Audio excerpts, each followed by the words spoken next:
What's happening YouTube?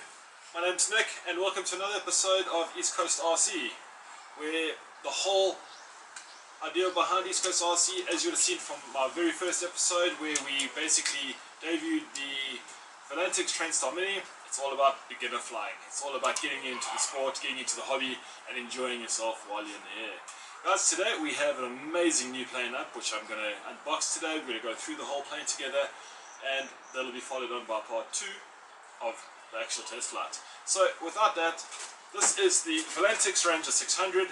This is a push-up prop style plane. It comes with a 6-axis gyro installed in the plane that is really designed for the person who's never ever flown a plane before.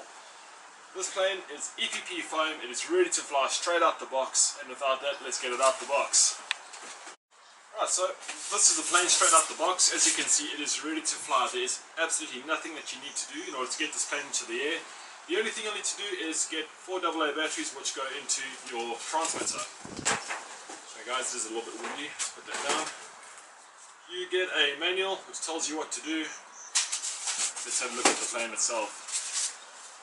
So first things first, let's pull the plane out and actually have a look. It's got nice packaging. Right, that is it.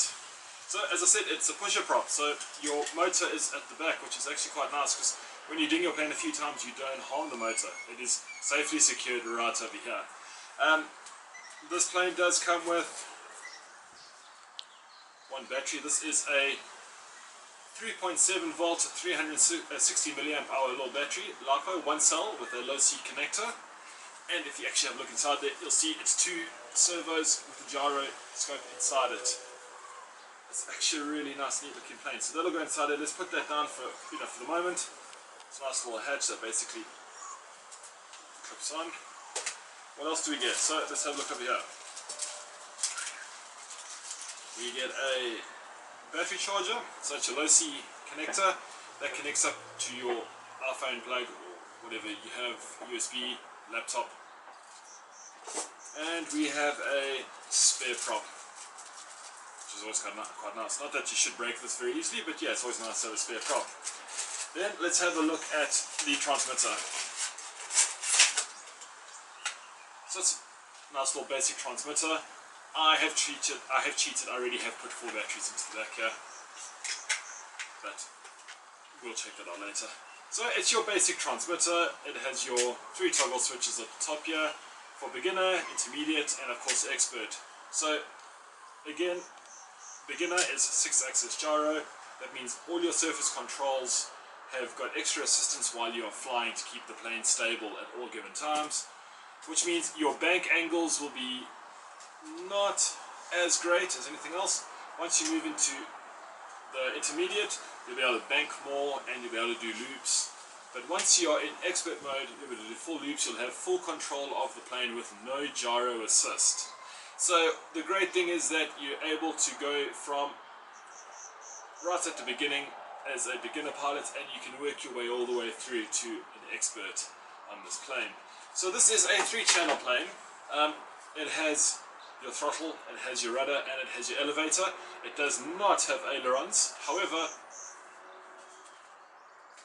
you could actually add ailerons. You could put your little micro servos in, run the leads through, and hook it up to the receiver inside. You could do that at some point if you really wanted to. I'm not going to bother. The nice thing about this plane is that it has a dihedral wing. So what is a dihedral wing? So basically these wings are tipped at a slight angle, which allows the plane to bank evenly and also to sort of emulate the style of ailerons the plane will bank.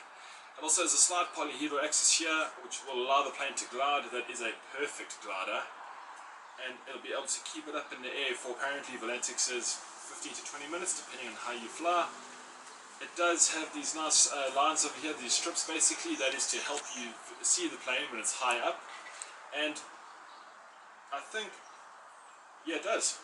It has carbon fiber spars in the wings, and that is obviously in case you crash it. But it is EPP foam, so I mean that's amazing, and it just bounces back together again. Something nice about these planes, if you do crash and you do break the wing, it's as simple as some epoxy, some CA safe super glue, for foam safe super glue, and you can be back in the air within minutes of flying. So guys, what would I say about this plane? Well, all I can say is I can't wait to get it into the air. So I think with further ado, we are going to get the battery charged, and in the next episode, I'll see you in the air. Guys, thanks very much. I'm Nick for East Coast RC. I'll see you in the next one. Cheers.